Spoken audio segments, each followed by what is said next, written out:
The sheriff's deputy handed the paperwork back to my stepmother while she screamed in his face. The sound of the paper rattling in the wind was the only thing louder than her shrieking voice. She pointed a manicured finger at me from the bottom step of the porch. He cannot do this to us. My name is on the mail. I have lived here for 6 years. The deputy didn't even blink as he adjusted his belt and stepped between us. Ma'am, mail doesn't equate to ownership. I've seen the deed. I've seen the trust documents. He turned his head slightly to look at my father, who was sitting on the curb with his head in his hands. Mr. Henderson signed the quitclaim 3 days ago. This is over. Linda spun around so fast her heels scraped against the concrete walkway. She marched toward my dad and grabbed him by the collar of his shirt. You did what? Tell me you didn't sign it. Tell me you didn't give this little brat everything. My dad didn't look up. He just shook his head slowly while the neighbors started coming out on their lawns. I stood in the doorway with my arms crossed, leaning against the frame my grandfather built by hand. I felt absolutely nothing but cold satisfaction watching her world crumble. I told you last week, Linda, I said loudly enough for the neighbors to hear. I told you to stop touching my mother's things. I told you to stop the renovations. She released my dad and charged up the stairs, but the second deputy intercepted her. Back up, ma'am. Do not make me arrest you for trespassing. Trespassing, she screeched, her voice cracking under the strain. I just put $20,000 into that kitchen. That is my kitchen. I pulled the screen door shut and locked it. That was an unauthorized modification to a property you do not own, I said through the mesh. Consider it a donation to the trust. The color drained from her face so fast she looked like a ghost.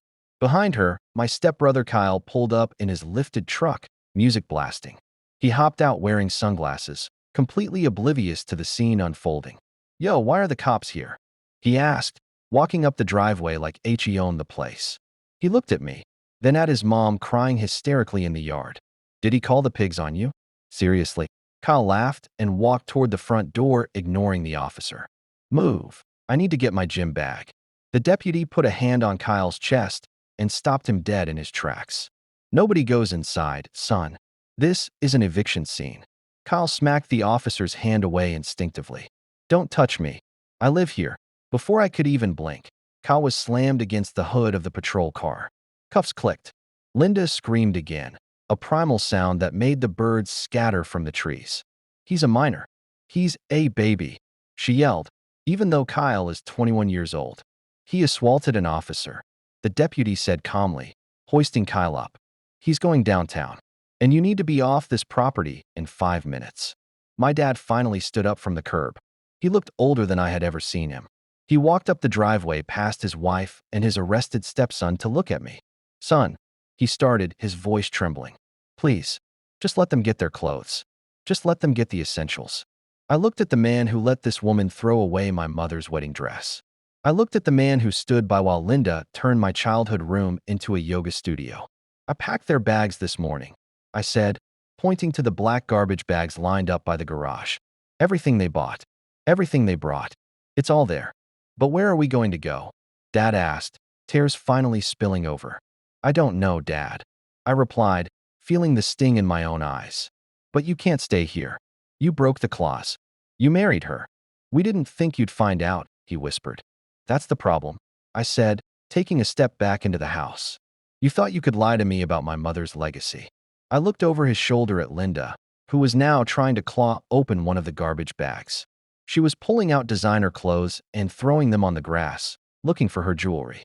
The jewelry isn't there, Linda, I called out. She froze. The jewelry box belonged to my mother. You just emptied it and put your stuff inside. I pawed your fake gold. I lied. It paid for the locksmith. It wasn't a lie. She had been selling Mom's real jewelry piece by piece for years. I just returned the favor. You monster, she screamed, lunging again, but stopping short of the property line. We have nowhere to go. We have no money. Put us up in a hotel at least. The audacity was almost impressive. You spent the money on the kitchen, I reminded her. You spent the money on Kyle's truck.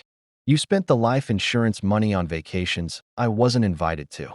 The deputy motioned for them to get moving. Time's up. Get in the vehicle or get walking.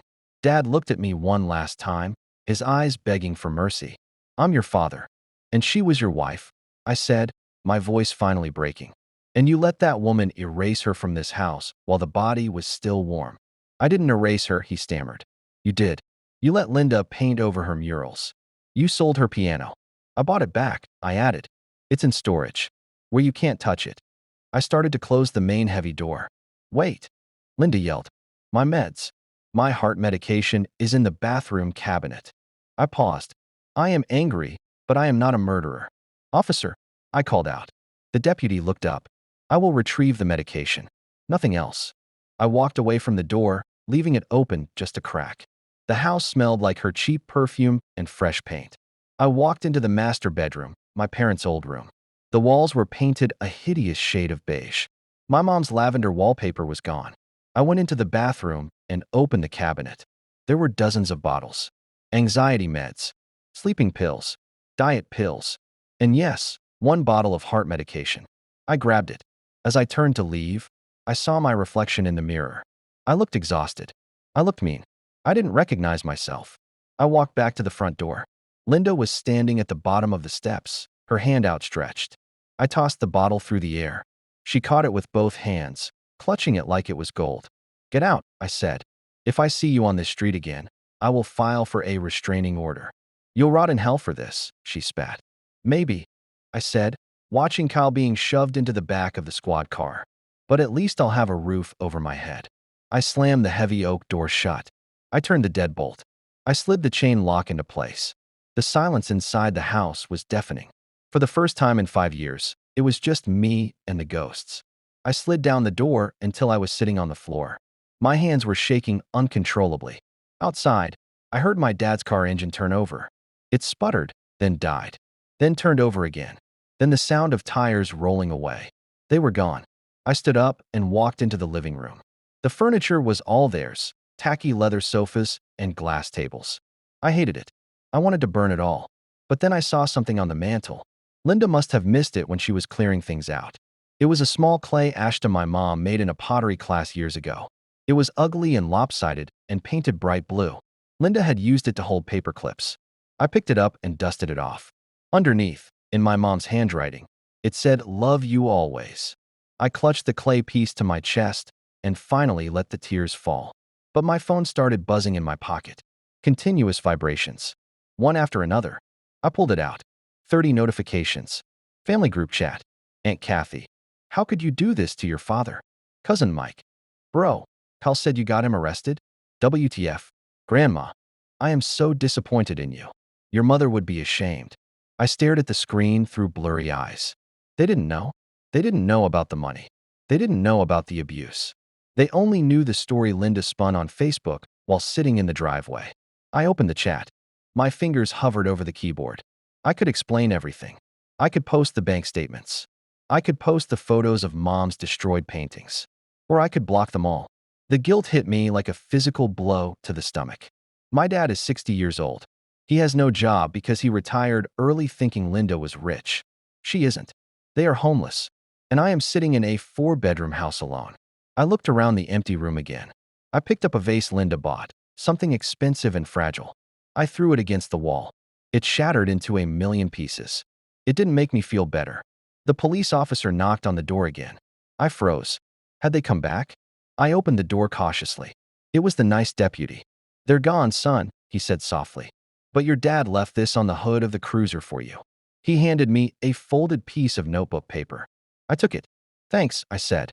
The officer nodded and walked away. I unfolded the paper. It was a note in Dad's handwriting. I'm sorry I wasn't strong enough to stop her. But please, don't let the hate eat you like it ate me. The key to the safety deposit box is taped to the back of the thermostat. I saved one thing she didn't find. Goodbye. I ran to the hallway. I ripped the thermostat cover off the wall. There it was. A small silver key taped with blue painter's tape. I peeled it off. What did he save? Why did he wait until now to give it to me? Was this another manipulation? Or was he finally being my dad again? I looked at the phone still buzzing with hate messages from my family. Then I looked at the key in my hand. I have the house. I have the justice I wanted. But I just evicted my own father into the streets. The sun was setting through the window, casting long shadows across the floor. It was getting dark. And for the first time in my life, I was terrified of the dark. Final thoughts. I won the legal battle, but the war destroyed everything. My family thinks I am a monster. My father is homeless because of my signature. I have a key to a box that might change everything, or it might just be another knife in the back. Was upholding my mother's honor worth destroying the living? Or did I just become exactly what Linda said I was? So Reddit. The house is empty. The locks are changed. My dad is on the street. Am I the asshole?